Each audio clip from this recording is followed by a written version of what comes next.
Akira Shiroyanagi adalah seorang murid SMA yang selalu menghabiskan waktunya untuk bermain video game. Menurutnya, bermain game bisa melupakan kehidupan membosankan yang dimilikinya. Walau demikian, Akira adalah murid cerdas yang selalu mendapat nilai tinggi di sekolah. Pada saat berangkat menuju sekolah, Akira tiba-tiba diserang oleh sosok berperawakan besar yang mirip seperti mumi.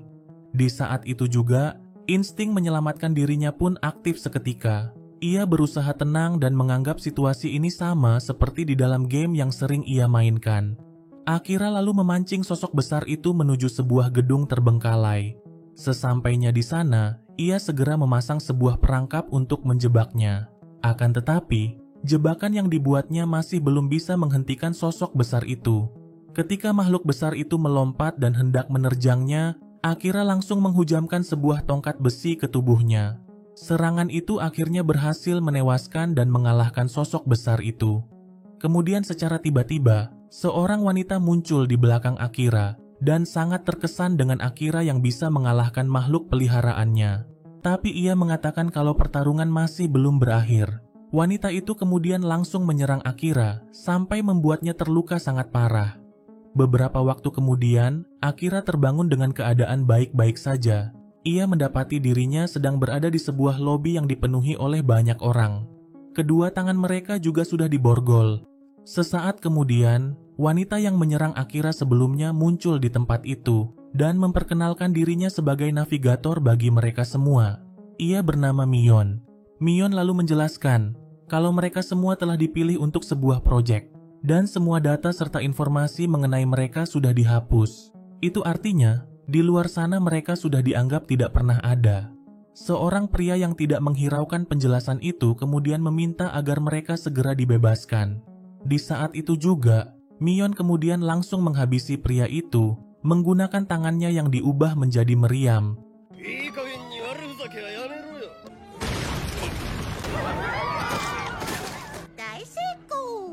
Hal itu lantas membuat panik mereka semua. Mion lanjut menjelaskan kalau mereka semua juga telah diberikan kemampuan khusus yang berbeda-beda. Sementara borgol yang mereka pakai berguna untuk mencegah penggunaan kemampuan tersebut. Tujuan mereka dikumpulkan adalah untuk menjalankan beberapa program yang sudah disiapkan untuk mereka. Dan ketika borgol sudah terbuka, di saat itulah mereka baru bisa menggunakan kemampuan yang diberikan pada mereka. Seorang pria bertubuh besar bernama Kumagiri lalu menanyakan siapa yang bertanggung jawab atas proyek ini dan kenapa mereka harus melakukannya. Akan tetapi, Mion menolak untuk menjawab pertanyaan tersebut. Mion juga mengatakan kalau mereka semua dipilih secara acak dan kebetulan.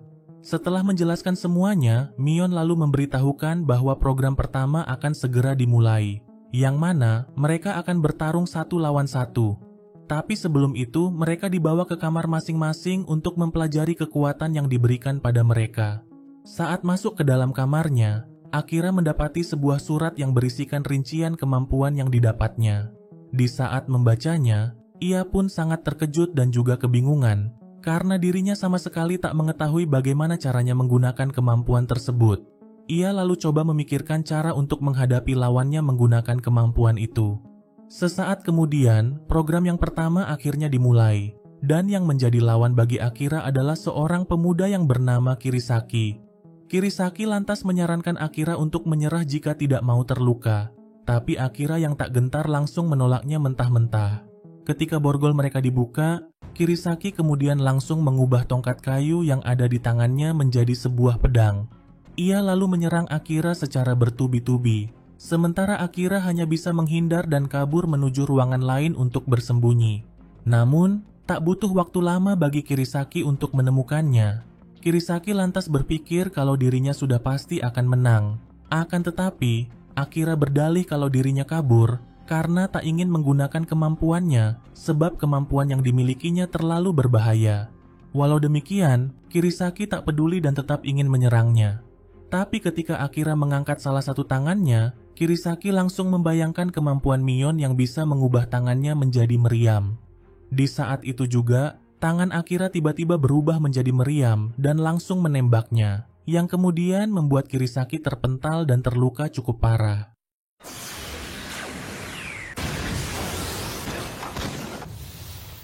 Kirisaki yang tak bisa berbuat apa-apa lagi kemudian memutuskan untuk menyerah, dan itu menjadikan Akira sebagai pemenang duel di antara mereka. Mion yang menyaksikan duel itu pun sangat terkesan dengan kemampuan bertarung Akira. Karena kemampuan Akira bukanlah mengubah tangan menjadi meriam. Akira memiliki kemampuan yang disebut sebagai sofis, yaitu apapun yang dianggap lawan sebagai kemampuannya. Singkatnya, Akira bisa menggunakan kemampuan apa saja yang dipercayai oleh lawannya sebagai kemampuannya. Karena itulah Akira perlu menyesuaikan waktu untuk membuat Kirisaki percaya bahwa dirinya bisa mengubah tangannya menjadi meriam. Kemudian diperkenalkan seorang peserta lain yang bernama Yuri Amagake, seorang siswi SMA yang terlihat seperti gadis pada umumnya. Namun di balik itu, ia sangat membenci kehidupannya sendiri. Setiap kali pulang ke rumah, ia kerap mendapati sang ibu yang membawa pulang laki-laki yang baru dikenalnya. Dan kali ini sang ibu membawa pulang seorang pria paruhbaya yang memiliki seorang putri bernama Riri. Sang ibu kemudian meminta Yuri untuk merawat gadis kecil tersebut. Yuri sendiri sudah menabung sejumlah uang untuk ia gunakan pergi dari rumah dan memulai kehidupannya sendiri. Tapi rencana itu mulai ia pikirkan kembali setelah dirinya melihat banyak luka di tubuh Riri. Yuri pun segera menyadari kalau gadis kecil itu kerap mendapat siksaan dari ayahnya. Ia pun seketika teringat akan dirinya sewaktu masih kecil, yang mana sang ibu selalu menyalahkan Yuri atas kehidupannya yang berantakan. Sang ibu bahkan menyesal telah melahirkan Yuri dari salah satu pacarnya. Pada suatu hari, Yuri tak sengaja melihat seorang pemuda yang hendak mengakhiri hidupnya sendiri dari atas gedung. Dan kebetulannya lagi, pemuda itu adalah orang yang belakangan ini selalu menguntitnya. Di saat hendak menghentikannya, pemuda itu malah menariknya untuk terjun bersama-sama dari gedung tersebut. Itu adalah hal terakhir yang diingat oleh Yuri sebelum mendapati dirinya berada di tempat ini. Setelah mengetahui kemampuan yang dimilikinya, Yuri kemudian langsung mencobanya. Dan tiba-tiba saja, Akira yang berada di sebelah kamarnya mendengar suara benturan yang sangat kuat. Sesaat kemudian, Yuri dipanggil untuk melakukan duel bertarung. Lawannya adalah seorang pria mesum paruhbaya yang bernama Kazuto. Di kehidupan sehari-harinya, Kazuto kerap menyewa gadis-gadis muda untuk memuaskan nafsunya. Pada suatu ketika, gadis yang disewanya mengetahui kalau Kazuto bekerja di sebuah perusahaan yang cukup ternama. Gadis itu kemudian menggunakan kesempatan itu untuk meminta bayaran melebihi dari yang telah mereka sepakati. Jika tidak, ia akan menghubungi tempat Kazuto bekerja untuk mempermalukannya. Mendengar itu lantas membuat Kazuto sangat marah dan juga dongkol. Tanpa berpikir panjang, ia kemudian langsung mencekik gadis itu hingga tak bernyawa. Sejak saat itu, ia mulai kecanduan melakukan hal yang sama terhadap gadis-gadis yang ia sewa selanjutnya. Kazuto sendiri memiliki kemampuan untuk mengidentifikasi kondisi orang lain melalui aromanya. Setelah mengendus aroma Yuri, Kazuto langsung mengetahui kalau Yuri masih perawan. Ketika borgol dibuka, ia kemudian berlari dan hendak menerjang Yuri. Tapi Yuri dengan cepat menghalaunya dengan tendangan. Tidak berhenti sampai di situ, pria mesum itu kemudian menggunakan jurus pamungkasnya. Ia tiba-tiba membuka celananya dan memperlihatkan torpedonya pada Yuri. Yuri-chan, shoujo desho. Hal itu lantas membuat Yuri sangat kaget dan juga gelagapan. Di saat Yuri lengah, Kazuto kemudian berlari dan langsung mendekapnya dari belakang. Tapi Yuri tak mau menyerah begitu saja. Ia tak mau berakhir di tempat ini dan meninggalkan Riri sendirian di rumah. Yuri yang sangat marah kemudian langsung meremukan tangan Kazuto. Dengan kecepatan tinggi, ia lalu memukul Kazuto hingga membuatnya tak bisa bangkit lagi. Hal itu lantas membuatnya keluar sebagai pemenang dalam duel kali ini. Ternyata, Yuri memiliki kemampuan untuk menggandakan kemampuan fisiknya sebanyak 5 kali. Karena itulah ia bisa bergerak dengan sangat cepat dan memiliki pukulan yang sangat kuat.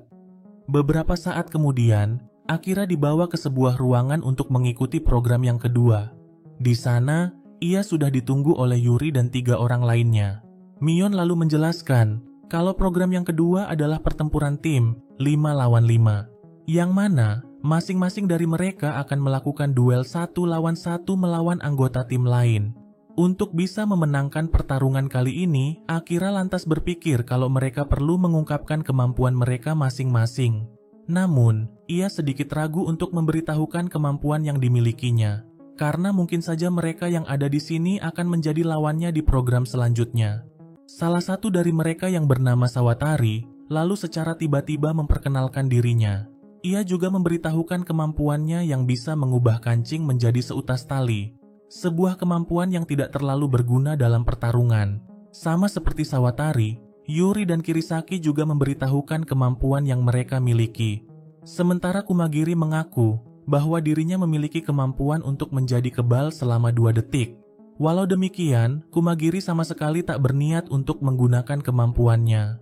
Saat ditanya apa kemampuan yang didapatnya, Akira malah berbohong dan mengatakan kalau ia bisa mengubah tangannya menjadi meriam. Akira berpikir kalau memberitahukan kemampuan sesungguhnya terlalu beresiko.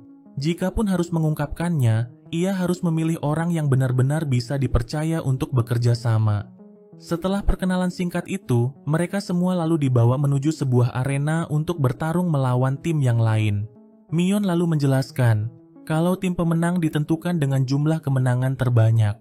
Pertandingan berakhir jika menyerah atau kalah dalam pertarungan. Sebagai partai pembuka, Sawatari kemudian dipanggil naik ke atas arena untuk melawan anggota tim lawan yang bernama Rin. Ketika borgol sudah terbuka, wanita itu kemudian langsung meminta Sawatari untuk menyerah. Dengan nada merayu, wanita itu mengatakan kalau dirinya tak bisa melawan orang lain. Ia lalu memohon agar Sawatari mau mengundurkan diri. Namun, Sawatari sama sekali tidak terpengaruh dengan bujuk rayu tersebut. Mendengar itu, Rin kemudian langsung membuka kain yang menutupi tubuhnya untuk memperlihatkan lekuk tubuh seksinya kepada Sawatari. Rin juga mengatakan kalau dirinya akan memberikan imbalan yang setimpal jika Sawatari mau menyerah. Sawatari yang mulai terbayang-bayang dengan perkataan Rin akhirnya berubah pikiran dan mulai mempertimbangkan tawarannya. Sawatari berdalih kalau dirinya tidak ingin menyakiti perempuan. Walau demikian, ia juga tak mau menyerah begitu saja. Sawatari lalu menawarkan permainan lempar koin untuk menentukan pemenang di antara mereka. Akira dan yang lainnya pun bisa memaklumi keputusan Sawatari tersebut, karena kemampuannya memang tidak cocok untuk digunakan dalam bertarung. Tanpa berpikir panjang, Rin pun langsung setuju dan memilih sisi koin bergambar kepala. Di saat itu juga, Sawatari kemudian melempar koinnya ke udara. Tapi secara mengejutkan, jeruji-jeruji besi tiba-tiba menembus tubuh Sawatari hingga membuatnya tewas seketika.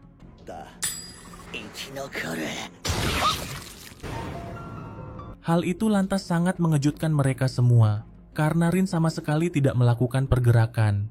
Akira pun sangat penasaran dengan kemampuan yang dimiliki oleh wanita itu, karena benda-benda tajam itu muncul seketika di udara menembus tubuh Sawatari. Dengan demikian, Rin akhirnya dinyatakan sebagai pemenang dalam duel yang pertama ini.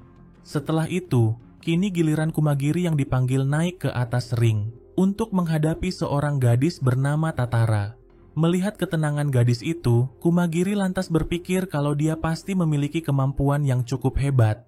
Namun ketika pertarungan baru saja dimulai, Tatara langsung mengundurkan diri dari pertarungan. Dan hal itu membuat Kumagiri keluar sebagai pemenangnya. Sontak saja kejadian itu sangat mengejutkan mereka semua. Terlebih lagi dengan Akira, yang belum mendapatkan sedikit pun informasi mengenai kemampuan gadis tersebut. Sementara itu, Tatara hanya bisa meminta maaf kepada teman-temannya yang lain. Ia berdalih kalau dirinya tidak akan mungkin bisa menang melawan Kumagiri, karena tidak ada yang terjadi setelah dirinya menyalin kemampuan yang dimiliki oleh Kumagiri. Ternyata, Tatara memiliki kemampuan untuk bisa mengetahui kemampuan lawannya dan menyalinnya sebanyak 10%. Jika ia menyalin kekuatan milik Kumagiri, dirinya hanya akan bisa menggunakan kemampuan itu selama 0,2 detik saja, dan itu sama sekali tak ada artinya. Karena itulah ia memutuskan untuk menyerah, tapi keputusannya malah membuat Rin sangat marah dan kesal, karena Tatara bahkan tidak mencoba untuk melawan. Untungnya, anggota timnya yang bernama Saiko langsung menenangkan wanita itu. Sesaat kemudian, Kirisaki dipanggil ke atas arena untuk melawan Saiko. Ketika borgol dibuka, Saiko langsung menggunakan sebuah ketapel untuk menembakkan bola kelereng pada Kirisaki. Tapi Kirisaki dapat dengan mudah menangkis kelereng itu, yang tiba-tiba berubah menjadi sangat besar. Saiko ternyata mempunyai kemampuan untuk mengubah kelereng menjadi besar. Walau demikian, Kirisaki tidak menganggap kalau kemampuan itu sebagai ancaman untuknya, karena pedang miliknya bisa menebas apa saja. Ia kemudian menebas kelereng-kelereng yang ditembakkan Saeko padanya. Menyadari bahwa serangannya tidak berguna, lantas membuat Saeko sangat panik dan juga kebingungan. Melihat itu, Kirisaki lalu menyarankan Saeko untuk menyerah saja. Tapi Saeko menolak dan ingin terus melanjutkan pertarungan. Ia lalu melempar 5 kelereng sekaligus ke arah Kirisaki. Akan tetapi, Kirisaki lagi-lagi bisa dengan mudah menghindarinya. Namun tanpa disadari, Saeko telah mengurung dan menutup ruang gerak Kirisaki menggunakan kelerengnya. Ia kemudian melempar sebuah kelereng untuk mengalihkan perhatian Kirisaki agar bisa mendekatinya. Ketika jaraknya dengan Kirisaki sudah cukup dekat, Saeko kembali menggunakan ketapel untuk menembakkan kelereng pada Kirisaki. Akan tetapi, Kirisaki dengan cepat memotong tali ketapelnya menggunakan pedangnya, yang kemudian membuat rencana terakhir Saeko berakhir sia-sia. Di saat Saeko menyerangnya tadi, Kirisaki secara diam-diam mengembalikan pedangnya menjadi kayu dan mematahkannya menjadi 2. Karena itulah ia bisa memiliki 2 bilah pedang. Kirisaki yang jemawa lalu meminta Saeko untuk segera menyerah. Namun tanpa ia sadari, kelereng yang terlepas dari ketapel Saeko tadi telah memantul tepat ke bawahnya. Menyadari itu, Saeko kemudian langsung memperbesar kelereng itu tepat mengenai biji Kirisaki, yang kemudian membuatnya terkapar tidak berdaya.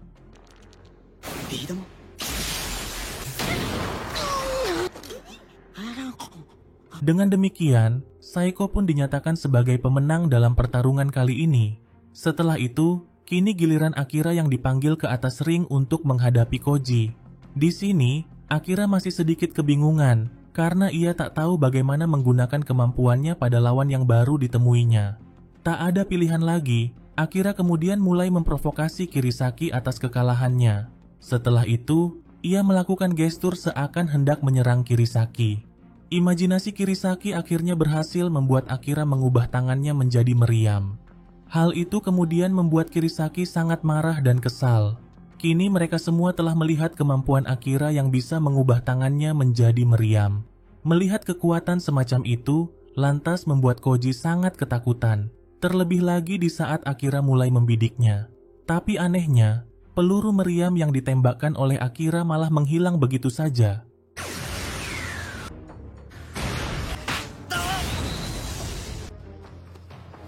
Walau demikian, Koji tak bisa menyembunyikan rasa ketakutan di wajahnya. Ia selalu merasa bahwa dirinya adalah sosok figuran yang tidak pernah dipedulikan oleh siapapun. Di tengah rasa putus asanya, Koji tiba-tiba mendengar suara dukungan dari teman-teman satu timnya. Semangat dan keberaniannya pun seakan meledak. Setelah Rin mengatakan kalau dirinya akan melakukan apapun jika Koji bisa memenangkan pertarungan ini. Mendengar itu seakan membuat Koji terlahir kembali sebagai tokoh utama. Tapi secara tiba-tiba, sepatu milik Akira mendarat tepat di wajahnya. Dan tanpa ia sadari, Akira sudah berada di belakangnya dan bersiap untuk menembaknya. Akira ternyata sudah berhasil menganalisa kemampuan milik Koji, yang mana Koji bisa meniadakan kemampuan lawannya. Tapi syaratnya, salah satu tangannya harus menyentuh lantai. Koji yang sudah tak bisa berbuat apa-apa lagi, akhirnya memutuskan untuk menyerah tanpa perlawanan. Setelah pertarungan itu, Akira akhirnya mengetahui siapa orang yang dianggapnya sebagai lawan agar kemampuannya bisa digunakan, yaitu setiap orang yang merasa terancam dengannya. Karena itulah ia memprovokasi Kirisaki dan berpura-pura ingin menyerangnya. Sekarang semua pihak lawan dan semua anggota timnya sudah mengetahui kalau Akira bisa mengubah tangannya menjadi meriam. Setelah itu, kini giliran Yuri yang akan melakoni pertarungan yang terakhir. Dan secara mengejutkan, yang menjadi lawannya adalah pemuda penguntit yang hendak ia selamatkan. Mengetahui itu lantas membuatnya sangat marah dan kesal. Karena dia adalah orang yang telah membuat Yuri sampai berakhir di tempat ini. Saat pertarungan baru saja dimulai, Yuri langsung memukul pemuda itu sekuat tenaga sampai membuatnya terpental sangat jauh.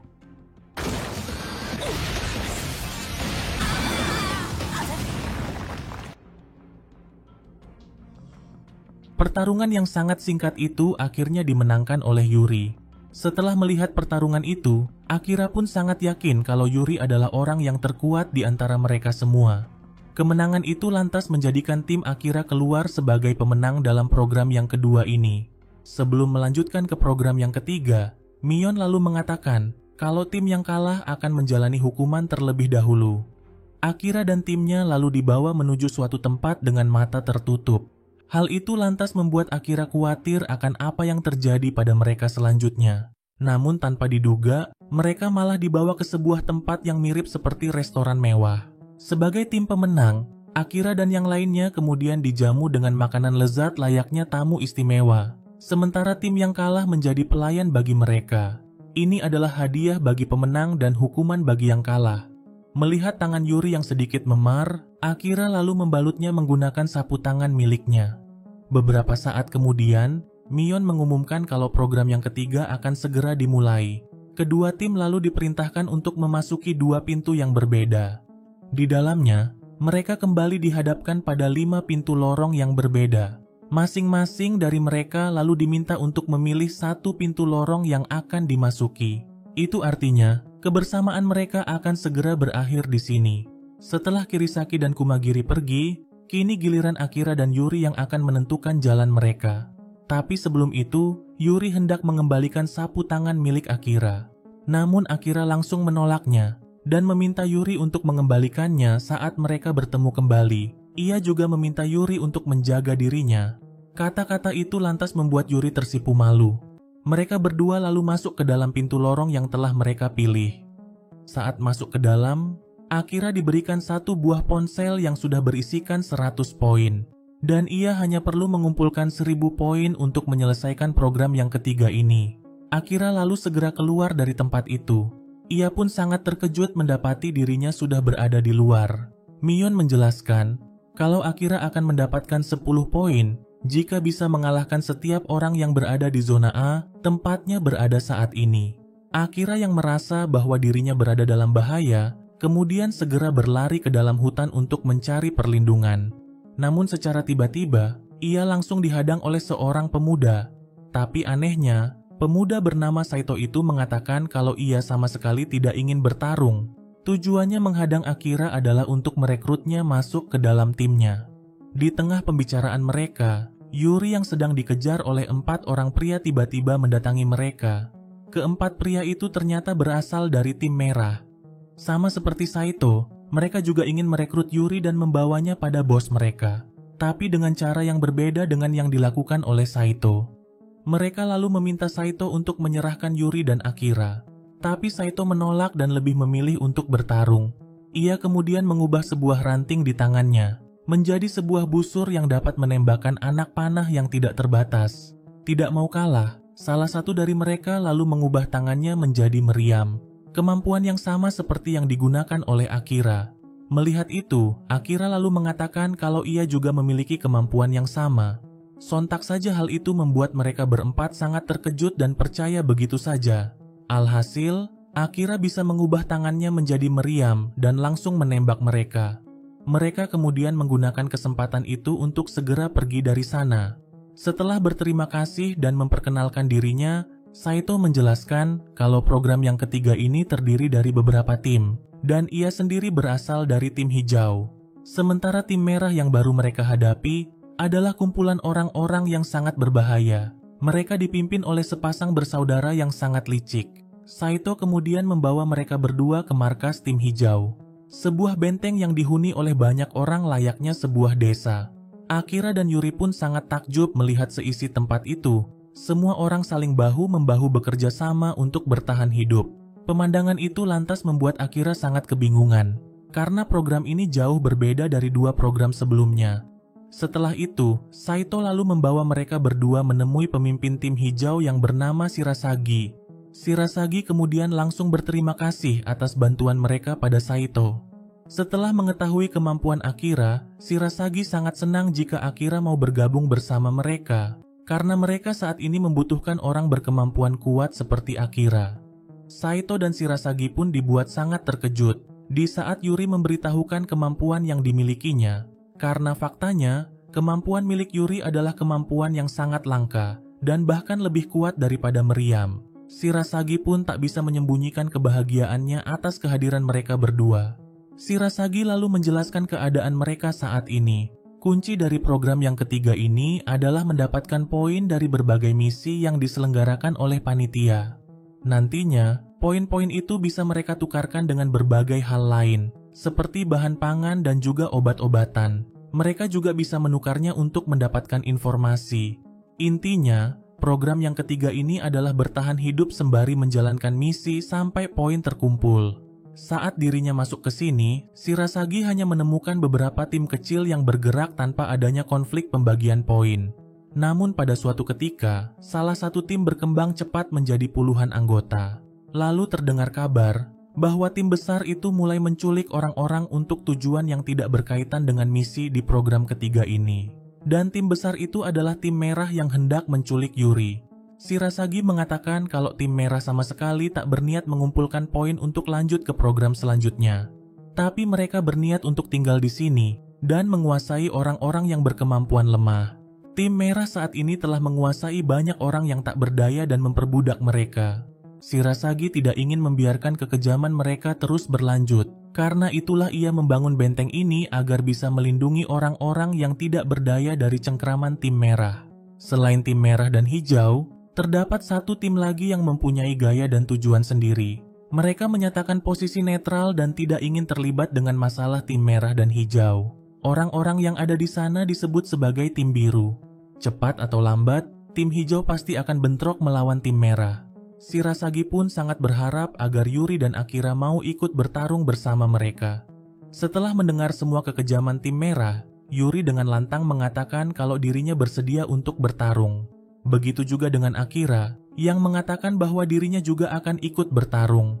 Sementara di tempat yang berbeda, tampak Rin yang telah bergabung bersama dengan tim merah.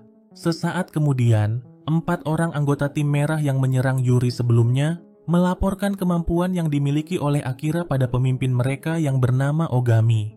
Di saat mengetahui bahwa mereka gagal menangkapnya, lantas membuat Ogami sangat marah dan kesal. Ia kemudian langsung menghajar mereka. Saudaranya sekaligus yang menjadi wakilnya yang bernama Masaya, lalu segera menenangkannya. Ia mengatakan kalau mereka tak boleh meremehkan pengguna meriam seperti Akira. Beberapa saat kemudian, tim merah kedatangan beberapa orang lagi yang ingin bergabung bersama mereka. Bertambahnya jumlah anggota lantas membuat mereka semakin kekurangan kamar. Mendengar itu, Akira lalu mengatakan kalau ia dan Yuri akan sekamar. Hal itu kemudian membuat Yuri terbawa perasaan dan berpikir kalau Akira ingin melakukan sesuatu dengannya. Jantungnya pun semakin berdebar kencang di saat Akira mengatakan kalau ia ingin mengakui sesuatu pada dirinya. Akira lalu memberikan secarik kertas padanya. Di dalam kertas itu, Akira mengaku kalau kemampuan sebenarnya adalah telepati. Tapi Yuri sama sekali tak memahami apa maksud dari catatan itu. Ia juga sangat kesal karena sudah mengharapkan sesuatu yang lain. Sebelum Yuri bertanya lebih banyak, Akira lalu memintanya untuk percaya tanpa menanyakan apapun. Ia kemudian meminta Yuri menutup mata dan membayangkan kalau hati dan pikiran mereka bisa saling terhubung.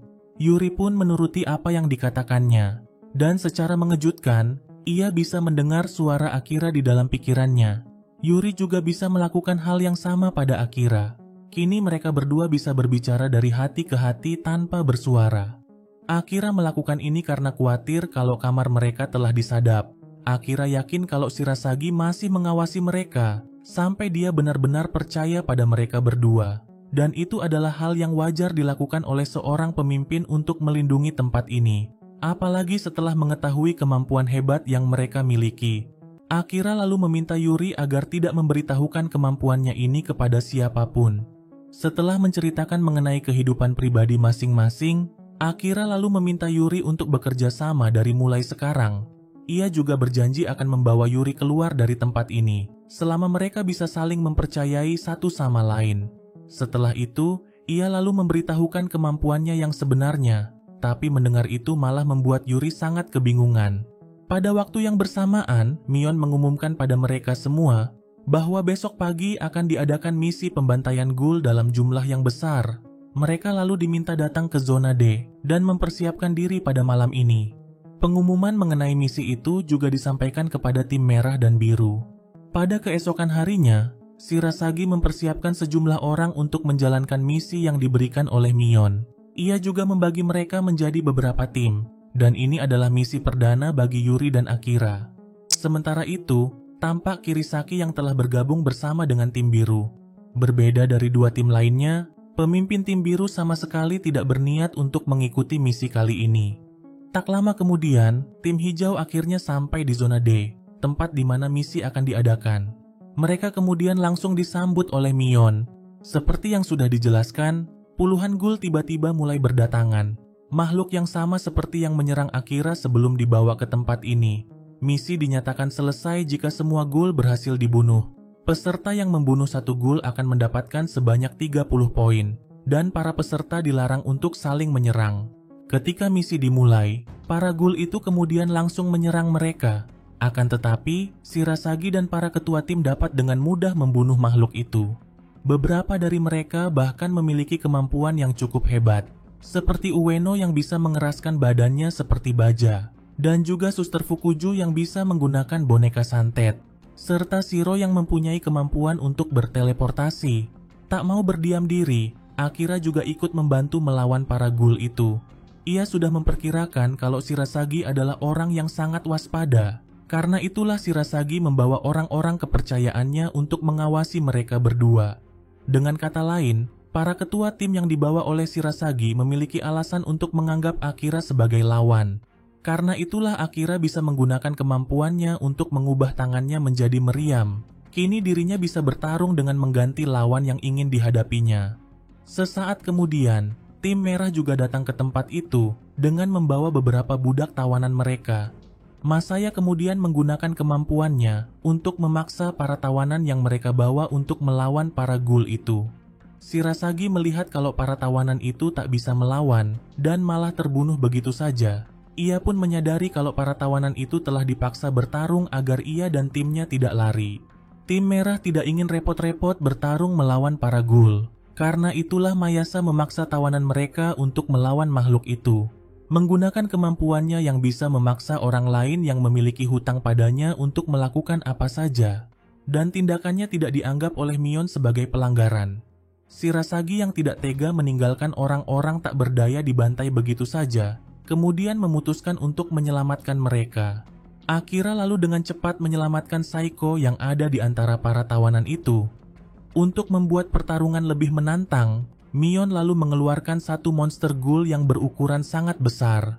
Akira dan yang lainnya kemudian coba menyerang monster besar itu, tapi tak ada satupun serangan mereka yang bisa melukainya. Shirasagi lalu memerintahkan yang lainnya untuk segera pergi dari tempat ini, sementara dirinya yang akan menahan monster besar itu. Monster ghoul itu lalu menyerang Shirasagi secara bertubi-tubi. Namun, Shirasagi bisa menahan semua serangan yang dilancarkan padanya. Setelah itu, ia lalu mengembalikan semua damage yang diterimanya kepada monster besar itu, yang seketika membuat monster itu terkapar dengan lubang besar di tubuhnya.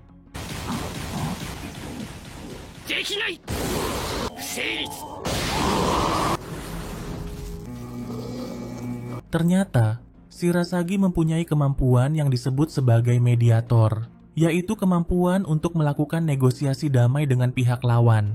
Tapi ketika negosiasi gagal, ia bisa mengembalikan serangan yang diterimanya dan membagi luka yang didapatnya. Karena itulah dirinya tetap mendapatkan luka serius setelah diserang habis-habisan oleh monster itu. Kini tim merah sudah mengetahui kemampuan yang dimiliki oleh Shirasagi. Tapi misi kali ini masih belum berakhir. Monster besar itu tiba-tiba bangkit lagi dengan luka yang sudah disembuhkan. Untuk yang kedua kalinya, Shirasagi lalu meminta mereka semua pergi dari tempat ini. Tapi Yuri menolak perintah tersebut dan lebih memilih untuk membantunya melawan monster besar itu. Begitu juga dengan Akira yang tak mau meninggalkan mereka berdua begitu saja.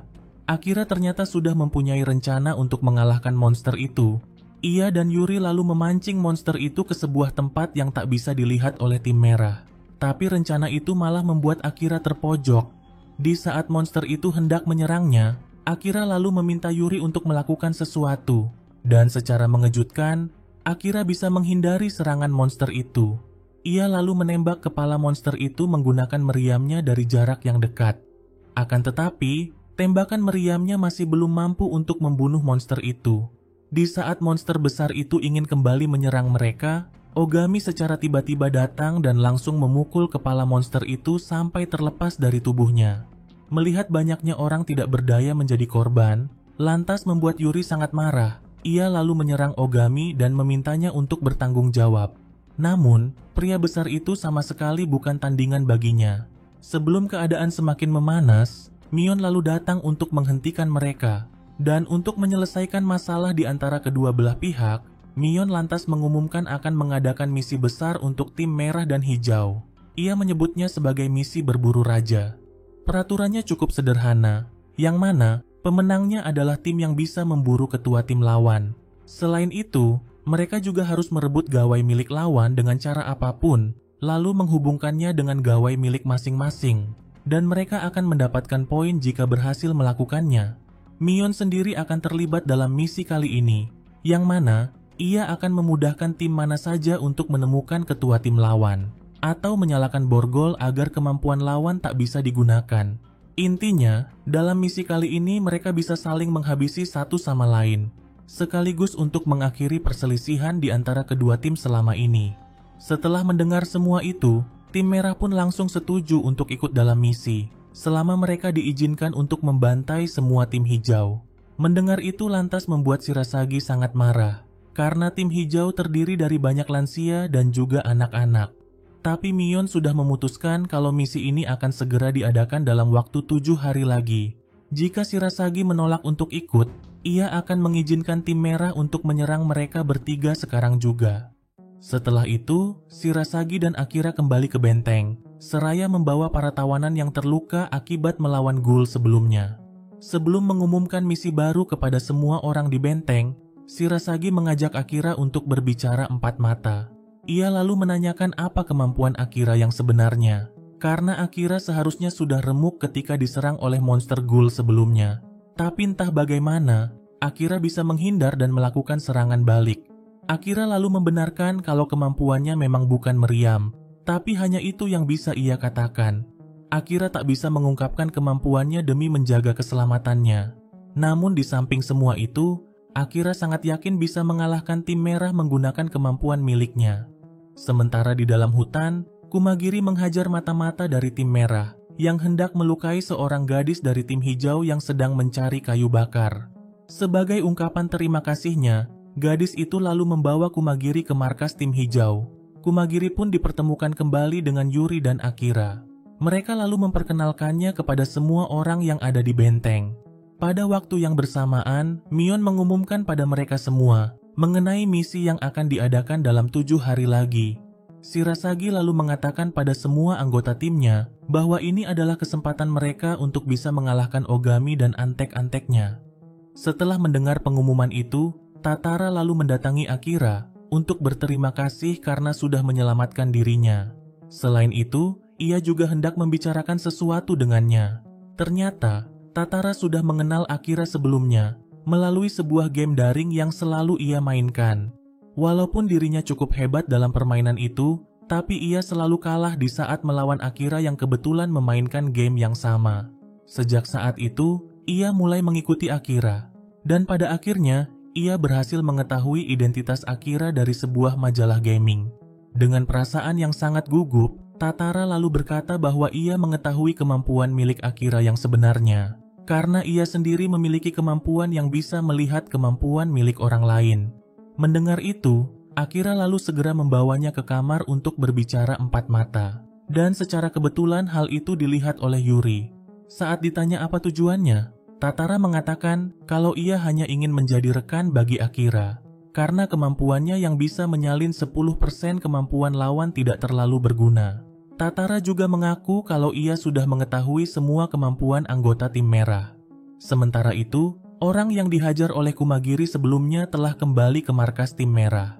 Untuk mengikuti misi kali ini, Masaya yang tidak ingin meremehkan kemampuan Akira lantas memanggil anggota terkuatnya, seperti Renka si cewek psikopat yang sedikit gila, Kamui si kakek gaul yang sangat ditakuti, dan juga Rindo si ahli pedang yang kejam.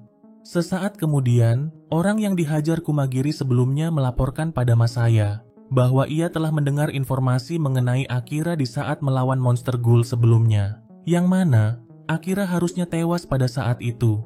Namun, Tak ada yang tahu bagaimana Akira bisa selamat dan melakukan serangan balik.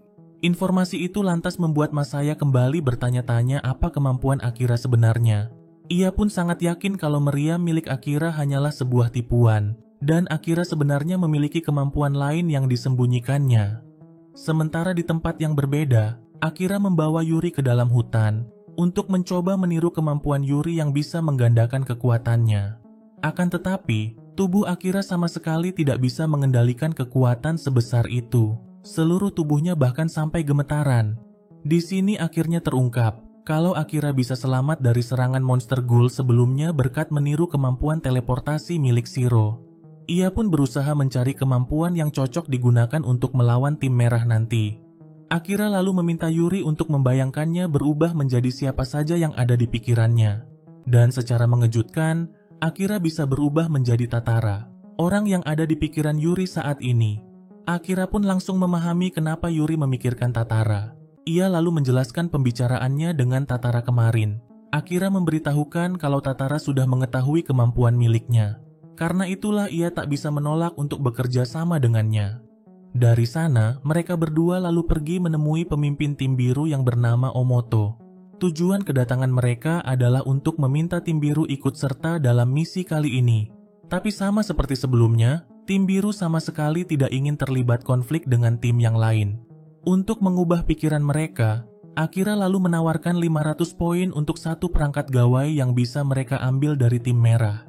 Walau sudah ditawarkan poin sebanyak itu, tapi Omoto sama sekali tidak berniat untuk ikut serta membantu tim hijau. Namun jika Akira mau memberikan Yuri pada tim biru, Omoto akan memberikan bantuan orang lebih banyak dari yang dibutuhkan. Tapi hal itu langsung ditolak oleh Akira. Ia berkata bahwa Yuri tidak sepadan dengan berapapun orang dari tim biru. Penawaran kerjasama itu akhirnya berakhir dengan kegagalan. Setelah itu, Kirisaki lalu mendatangi mereka berdua dan mengatakan kalau dirinya akan segera bergabung dengan tim merah. Dengan demikian, ia bisa membalaskan dendam kekalahannya pada Akira. Tapi Akira sama sekali tidak peduli dan menghiraukannya begitu saja. Saat kembali ke benteng, Shirasagi memberitahukan bahwa beberapa lansia di tim mereka ingin ikut dalam misi kali ini. Mereka tak peduli walaupun misi ini akan sangat berbahaya. Setidaknya, mereka bisa menjadi tim medis untuk merawat orang yang terluka. Shirasagi yang tak bisa melarang mereka pun memutuskan untuk mengizinkannya. Sebelum berangkat untuk menjalankan misi yang akan diadakan besok, tim hijau mengadakan acara makan bersama untuk mempererat kebersamaan mereka. Ini adalah malam terakhir yang bisa mereka nikmati karena mereka tidak tahu apa yang akan terjadi esok harinya. Pada keesokan harinya, waktu yang dinanti pun akhirnya sudah tiba. Mion lalu menjelaskan bahwa area yang dikelilingi oleh menara adalah lokasi misinya. Pemilik gawai yang sudah direbut akan dianggap sudah mati, dan tiap gawai akan terhubung dengan borgol di tangan mereka. Jika pemilik terpisah lebih dari 3 meter dari gawainya, maka dia akan dianggap mati, dan borgolnya juga akan aktif untuk mengekang kemampuannya. Mion juga sudah memasang pangkalan gawai pada 5 menara tersebut. Tim pertama yang memasang gawainya di pangkalan itu akan mendapatkan bonus tambahan, dan poin itu nantinya bisa ditukar untuk meminta bantuan dari Mion, seperti mencari keberadaan orang yang diinginkan, membangkitkan gawai yang sudah mati, dan mengunci kemampuan milik lawan. Tim yang pertama kali bisa mematikan gawai milik raja lawan akan menjadi pemenang dalam misi kali ini. Kedua tim lalu diminta untuk mendaftarkan nama raja mereka kepada panitia. Setelah itu, misi berburu raja akhirnya resmi dimulai. Tanpa berlama-lama lagi, Shirasagi langsung memerintahkan timnya untuk segera merebut kelima menara itu terlebih dahulu. Ia sangat yakin jika mereka akan menang kalau bisa mengunci kemampuan milik Ogami. Sementara Shirasagi dan para lansia tetap berada di base untuk berjaga-jaga. Dengan kemampuan teleportasinya, Shiro akhirnya berhasil sampai di menara yang pertama. Sementara di lain sisi, Saito juga berhasil menguasai menara yang kedua. Walau tim merah memiliki anggota yang berkemampuan hebat, tapi tim hijau unggul dalam jumlah anggota. Sementara itu, Asuka bersama rekannya juga sudah sampai di menara yang ketiga. Tapi belum sempat mereka menguasai tempat itu, Ogami tiba-tiba muncul dan langsung menyerang mereka. Hal itu lantas membuat Asuka sangat terkejut. Ia tidak menyangka kalau Raja Tim Merah akan turun langsung ke medan peperangan. Walau demikian, Asuka tak mau pasrah begitu saja dan memutuskan untuk menahan Ogami sampai bantuan datang pada mereka. Ia lalu menyerang Ogami menggunakan pedang besar miliknya. Namun, Ogami dapat dengan mudah menahan serangannya. Akan tetapi, Ogami tiba-tiba merasakan pedang milik Asuka menjadi sangat berat. Asuka ternyata memiliki kemampuan untuk mengubah berat pedangnya sesuka hati. Walau demikian, Ogami masih bisa bangkit dan melakukan serangan balik.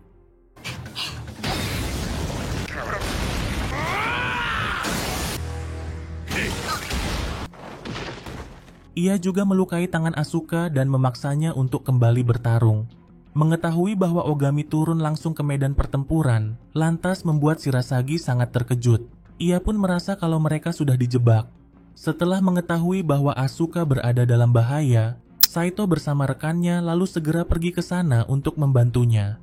Akan tetapi, langkah mereka langsung dihadang oleh Kamui. Sementara itu, tampak Renka yang sedang membantai beberapa anggota tim hijau menggunakan senjata mainannya. Beberapa anggota tim hijau lain juga harus berakhir di tangan Rindo. Sementara itu, Akira melakukan pertemuan secara diam-diam dengan Rin untuk melakukan kesepakatan seperti yang sudah mereka janjikan. Setelah mendengar tawaran dari Akira, Rin pun langsung setuju untuk bekerja sama. Sesaat setelah Akira pergi, Rin segera menghubungi seseorang untuk memberitahukan keberadaan Akira. Sementara itu, Kumagiri yang bertugas menjaga base tim hijau kedatangan salah satu anggota tim merah yang bernama Yuki. Melihat bekas darah di bajunya, lantas membuat Kumagiri sangat marah. Kumagiri lalu bertanya apa yang telah dilakukannya. Namun secara tiba-tiba, Kumagiri merasakan tangannya seakan diremas oleh sesuatu. Ternyata, itu adalah kemampuan Yuki yang bisa menciutkan apa saja. Ia kemudian menciutkan benang yang telah dililitkannya di tangan Kumagiri, yang seketika membuat tangan Kumagiri putus di saat itu juga. Kumagiri pun menyadari kalau orang-orang yang dibunuhnya pasti tewas dengan cara seperti ini, dan itu membuatnya sangat marah. Mengetahui bahwa Asuka sedang dalam bahaya, Yuri lalu hendak pergi untuk membantunya. Akan tetapi, Akira melarang dan mengatakan kalau pasti sudah ada orang lain yang sedang menuju ke sana. Tapi Yuri sudah bulat pada keputusannya dan memutuskan untuk berpisah dengan Akira. Sementara itu, Asuka bersama semua rekannya sudah dikalahkan oleh Ogami. Di saat Asuka hendak dihabisi, Yuri tiba-tiba datang di waktu yang tepat untuk menyelamatkannya. Tanpa berbasa-basi, Yuri kemudian langsung menyerang Ogami secara bertubi-tubi. Sebelumnya, Akira telah memberitahukan bahwa Ogami mempunyai kemampuan yang sama dengan Yuri, dan Yuri tidak akan menang jika melakukan adu fisik. Karena itulah Akira menyarankannya untuk menggunakan kelincahan. Yuri kemudian menyerang Ogami seraya menjaga jarak darinya. Di saat Ogami hendak menangkapnya, Yuri segera melakukan serangan lutut dan memukulnya tanpa henti. Serangan itu akhirnya berhasil membuat Ogami terjatuh untuk yang pertama kalinya.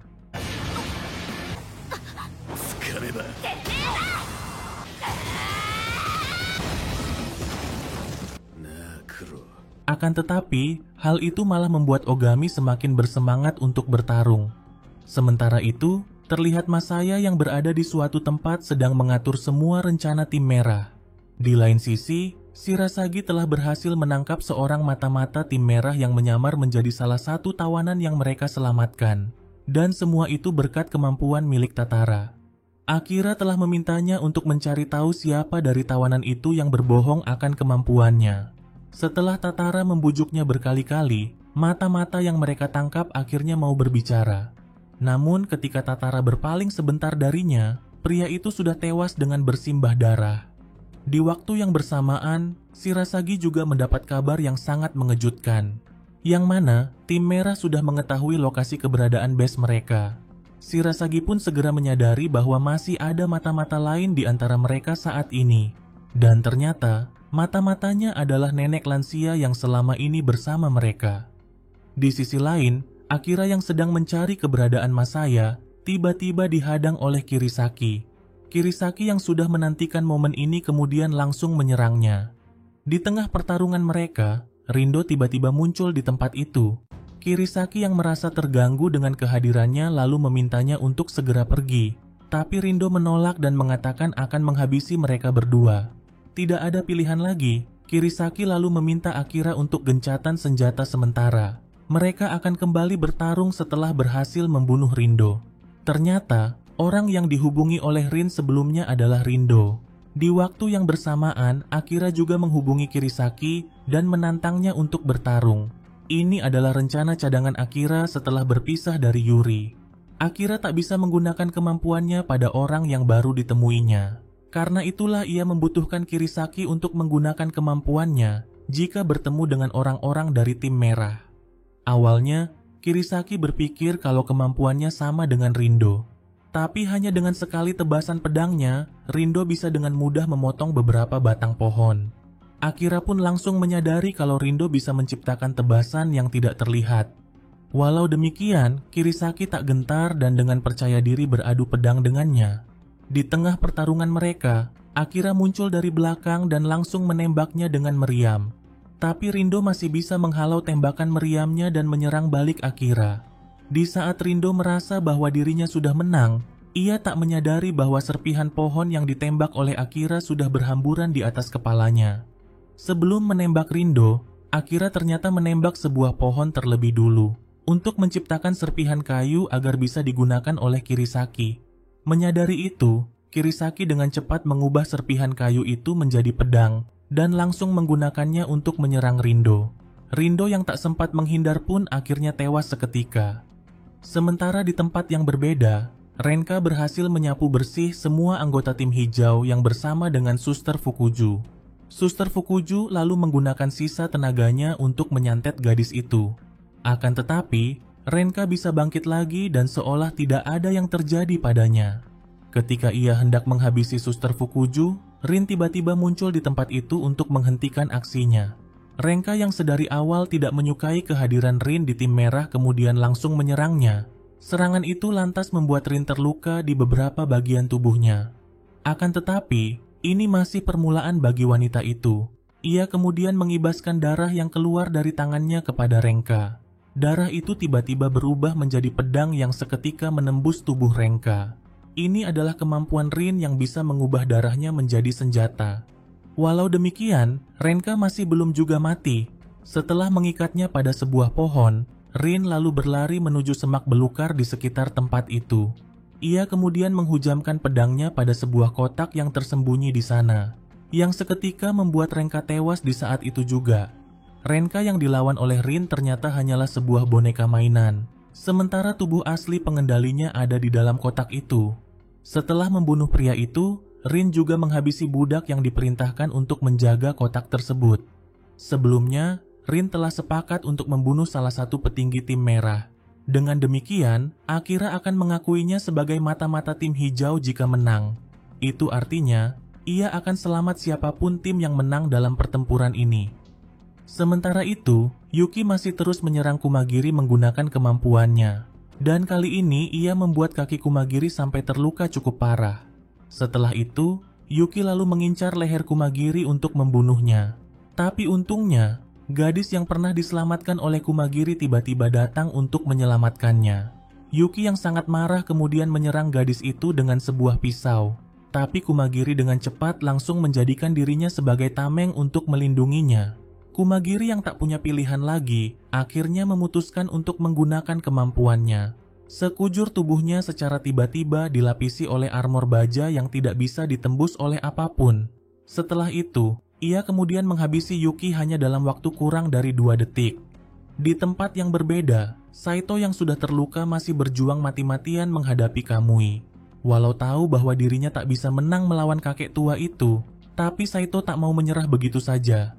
Di tengah rasa putus asanya, Akira secara mengejutkan datang ke tempat itu. Akira lalu memintanya pergi menyusul Yuri untuk menyelamatkan Asuka, sementara dirinya yang akan menghadapi kakek tua tersebut. Kamui sendiri memiliki kemampuan untuk menciptakan reaksi kimia dari tubuhnya. Karena itulah Saito mendapat luka bakar di sekujur tubuhnya. Kamui lalu mengatakan kalau ia sudah mendapat informasi bahwa kemampuan Akira bukanlah meriam. Dengan sangat percaya diri, ia lalu mendekati Akira untuk menyerangnya. Pada waktu yang bersamaan, Akira lalu memperlihatkan pedang milik Rindo yang sudah dikalahkannya. Sontak saja hal itu membuat Kamui sangat terkejut. Ia pun langsung sadar kalau Rindo sudah dikalahkan. Bahkan, Kamui berpikir kalau Akira bisa merebut kemampuan milik orang lain. Pemikiran itu akhirnya berhasil membuat Akira bisa menggunakan kemampuan milik Rindo. Hanya dengan sekali tebasan, Kamui yang tak bisa menangkis serangan tanpa bayangan akhirnya tewas seketika. Sementara itu, Momoko yang merupakan mata-mata bagi tim merah, akhirnya mengungkapkan jati dirinya dengan menyerang Shirasagi menggunakan meriamnya. Tapi Shirasagi masih bisa menahan serangan tersebut. Di saat Shirasagi menanyakan siapa dia sebenarnya, Momoko akhirnya mengaku kalau ia dari awal memang ingin menjadi pengikut Shirasagi. Tapi ia berubah pikiran setelah mengetahui bahwa tim merah dipimpin oleh Ogami dan Masaya. Yang mana, kedua orang itu sudah dianggapnya seperti putranya sendiri, dan ia akan melakukan apapun untuk bisa memenangkan mereka. Momoko lalu meminta Shirasagi untuk menyerah dengan membuang gawai miliknya. Jika tidak, ia akan menembak bayi dari salah satu anggota tim hijau yang sedang bersamanya. Shirasagi yang tak punya pilihan lagi akhirnya melempar jauh gawai miliknya. Dengan demikian, ia pun dianggap sudah mati. Setelah itu, Momoko langsung memberitahukan pada Masaya bahwa Shirasagi telah dikalahkan. Tapi anehnya, Mion mengatakan kalau tim merah masih belum menang. Di saat itu juga, Masaya pun langsung menyadari kalau tim hijau telah mendaftarkan Akira sebagai raja mereka. Sementara itu, Tatara yang tahu kalau pertarungan masih belum selesai kemudian coba melawan Momoko. Awalnya, ia hanya bisa menghindari setiap serangan yang dilancarkan oleh Momoko.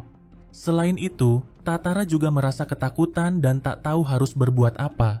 Ia pun mengingat kembali perkataan Akira yang memintanya untuk percaya diri dengan kemampuan yang dimilikinya.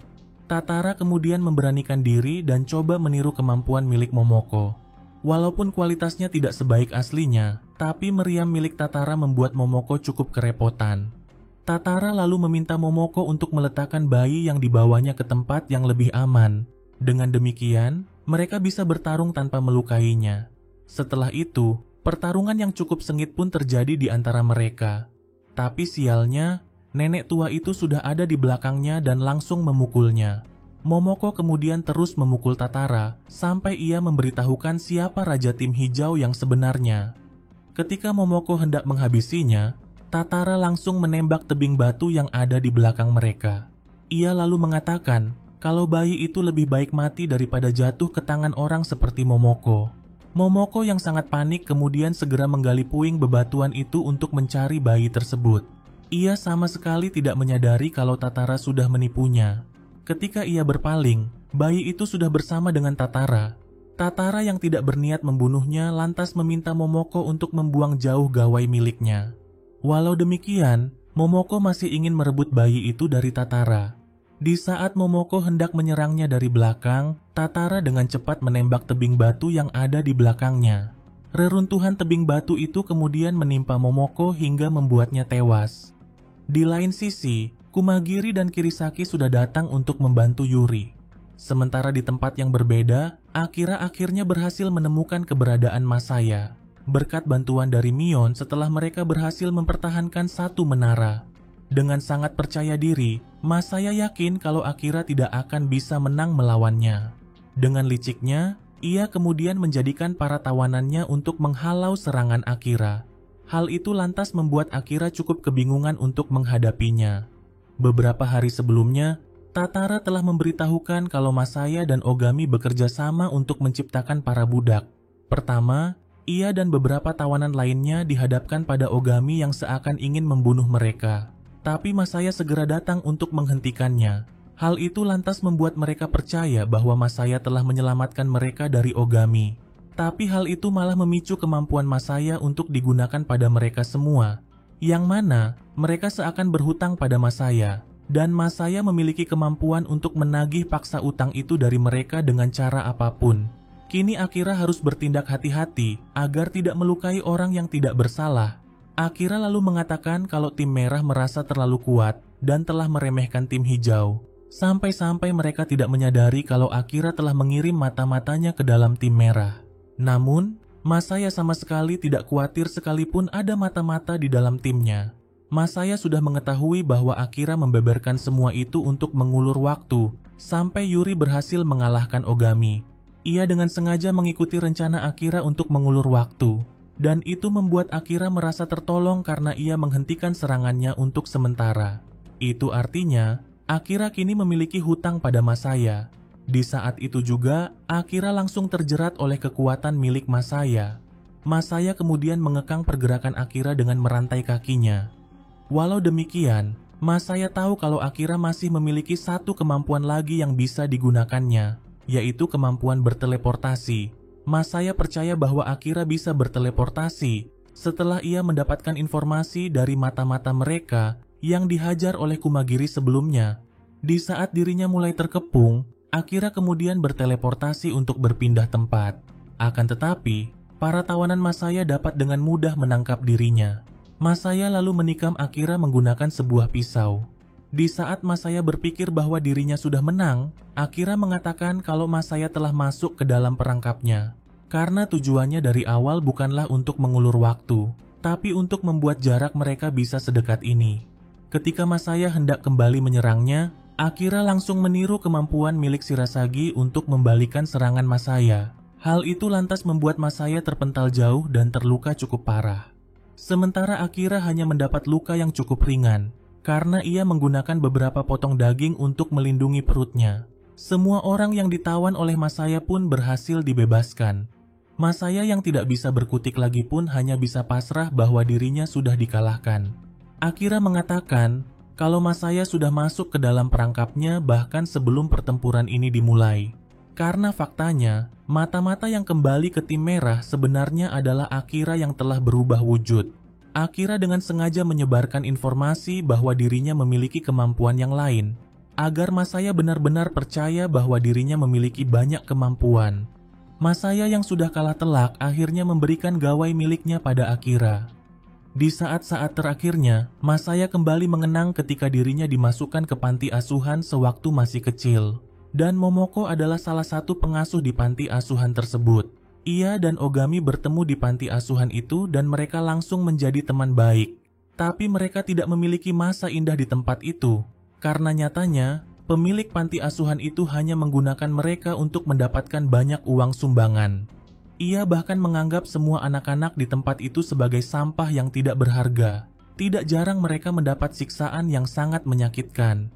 Pada suatu hari, pemilik panti asuhan itu mendapati Masaya yang membawa sebuah buku dongeng yang sering dibacanya bersama dengan Ogami.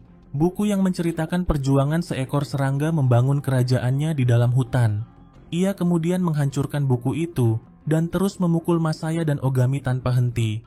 Sementara Momoko sama sekali tak bisa berbuat apa-apa untuk melindungi mereka. Amarah dan rasa sakit yang sudah tak terbendung lagi lantas membuat Ogami kehilangan kesadarannya. Ia lalu bangkit dan menghancurkan sebuah asbak ke kepala pria itu. Sejak saat itu, keliaran dan kegilaan Ogami akan bangkit jika tubuhnya terlalu menderita. Kembali pada Kumagiri, Yuri, dan Kirisaki, yang akhirnya berhasil membuat Ogami bertekuk lutut. Akan tetapi, hal itu malah membuat Ogami semakin kuat dan menggila. Hanya dengan sekali pukulan, ia bisa dengan mudah membuat Kirisaki terkapar tidak berdaya. Hal itu lantas membuat mereka sangat terkejut dengan perubahannya. Setelah menyerang Kirisaki, kini giliran mereka berdua yang mendapat serangan darinya. Bahkan, armor baja milik Kumagiri tidak mampu menahan pukulannya. Dan kini tinggal tersisa Yuri yang masih sanggup berdiri di hadapannya. Setelah melihat luka di tubuh Ogami, Yuri pun langsung mengetahui apa yang telah dilaluinya. Walau demikian, Ogami tidak berhak untuk melukai orang lain sebagai pelampiasan amarahnya. Karena itulah Yuri akan menghentikannya di sini. Walau salah satu tangannya sudah terluka, tapi hal itu tak menurunkan semangatnya untuk bertarung. Ia pun hanya bisa menahan semua pukulan Ogami menggunakan satu tangannya. Tapi hebatnya, Yuri tidak tumbang walaupun sudah dipukul bertubi-tubi. Setelah menunggu beberapa saat, Yuri kemudian membalas pukulannya. Dan secara mengejutkan, pukulan itu berhasil membuat Ogami merasa kesakitan. Namun secara tiba-tiba, Yuri merasakan kekuatannya hilang seketika. Ia pun segera menyadari bahwa kemampuannya telah terkunci. Ternyata, tim merah telah menggunakan sejumlah poin untuk mengunci kemampuan milik Yuri. Dan dalang dari semua itu adalah Masaya. Gawai yang diberikan oleh Masaya kepada Akira ternyata bukan miliknya, melainkan milik salah satu tawanannya. Setelah anak buahnya berhasil menguasai 3 menara, Masaya menggunakan poin yang didapatnya untuk mengunci kemampuan milik Yuri. Dan ia percaya bahwa usaha terakhirnya ini akan membawa timnya pada kemenangan. Yuri pun hanya bisa pasrah menerima apa yang akan terjadi padanya. Namun secara tiba-tiba, Akira membuat sebuah pengumuman dengan poin yang dimilikinya. Akira meminta Ogami agar tidak membunuh Yuri, dan sebagai gantinya, ia akan datang untuk bertarung 1 lawan 1 melawan Ogami. Setelah berpikir sejenak, Ogami akhirnya setuju dengan tawaran tersebut. Walau yang lainnya sudah memperingatkannya, tapi Akira tetap pergi seorang diri ke sana. Beberapa saat kemudian, Akira akhirnya sampai di hadapan Ogami. Dengan amarah yang tidak terbendung lagi, Ogami yang sudah mengetahui kalau Masaya sudah tewas, kemudian langsung menyerang Akira. Tapi Akira dengan cepat menghindari pukulannya. Setelah itu, ia lalu menggunakan kemampuan milik Yuri untuk memukul Ogami dengan sekuat tenaga. Satu serangan telak yang membuat Ogami tak bisa bangkit lagi.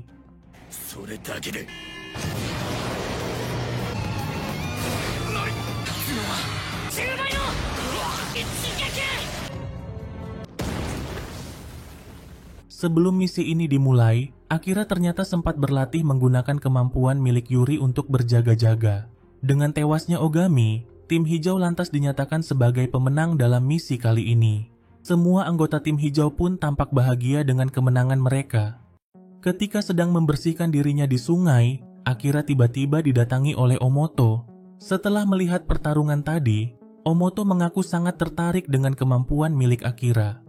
Akira yang merasa bahwa dirinya berada dalam bahaya, kemudian berusaha mengulur waktu dan mencari tahu apa kemampuan milik Omoto. Tapi di saat melihat gestur Omoto, Akira langsung membayangkan meriam miliknya. Di saat itu juga, tangan Omoto berubah menjadi meriam dan langsung menembaknya hingga terluka. Walau demikian, Omoto mengaku tidak tertarik untuk membunuh Akira, sebab tujuannya adalah membunuh Mion dengan tangannya sendiri. Karena telah membiarkan Akira tetap hidup, Omoto lalu meminta Akira untuk membantunya. Dan itu adalah satu-satunya hal yang ingin ia sampaikan di pertemuan ini. Beberapa waktu kemudian, Akira terbangun dan telah kembali ke dalam kehidupan normalnya. Ia pun merasa kalau apa yang terjadi sebelumnya hanyalah mimpi belaka. Alih-alih pergi ke sekolah, Akira malah memutuskan untuk bolos dan pergi berjalan-jalan ke suatu tempat. Di sana, ia akhirnya bertemu kembali dengan Yuri yang telah menunggunya.